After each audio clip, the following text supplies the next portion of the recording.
তিনি আইনের শিক্ষক। তো স্যারকে আমরা আসলে 5ই আগস্টের আগে যে রূপে দেখেছি সেই রূপে আসলে আমরা ওনাকে এখন আর পাচ্ছি না, তাই ওনাকে আমরা মিস করছি। আসলে একটা মানুষ যখন তার ইনসাফ থেকে দূরে সরে যায়, যখন তার ন্যায় বিচারের চেতনা থেকে দূরে সরে যায়, তখন আসলে তার আত্মার মৃত্যু ঘটে, তার আত্মিক মৃত্যু ঘটে। তার দেহটা হয়তো দুনিয়াতে ঘুরে বেড়ায়, তো খায় দায় বাথরুমে যায়, কিন্তু তার আত্মার কিন্তু মৃত্যু ঘটে যায় এবং তাকে কিন্তু আর তখন আমরা জীবিত মানুষ হিসেবে ধরতে পারি না। তখন আসলে সে জীবন মৃত বা অনেকটা জম্বির মতো হয়ে যায়।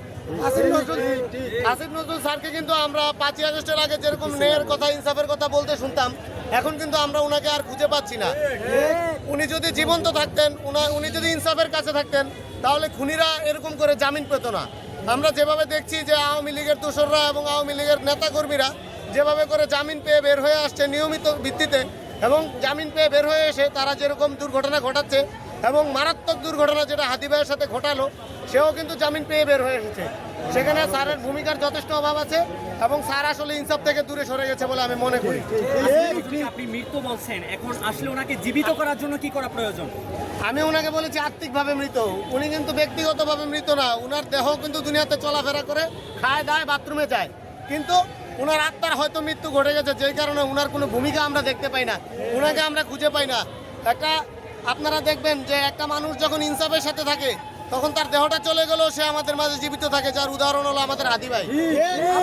আবার একটা মানুষ যখন ইনসাফ থেকে দূরে চলে যায়, তখন তার দেহটা আমাদের কাছে থাকলেও তাকে আমরা আর খুঁজে পাই না, যেটার উদাহরণ হলো এই আমাদের স্যার। তাকে জীবিত করার জন্য এখন কি করা প্রয়োজন আমাদের? আমি ঠিক আসলে বুঝতে পারছি না। হাদি ভাইয়ের গরম রক্তের উষ্ণতা যাকে জীবিত করতে না পারে, তাকে আর কি জীবিত করতে পারে বলে আমি জানি না। কারণ আমার মনে হয় হাদি ভাইয়ের রক্ত সারা বাংলাদেশের সকল মানুষকে জীবিত করে ফেলেছে। উনার ঘুম ভাঙবে কবে, উনি কবে জীবিত হবে?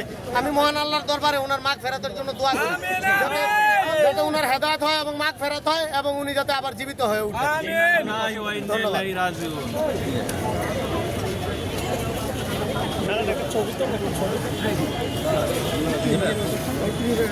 আপনার হচ্ছে এটা নিয়ে এখানে আসার কারণ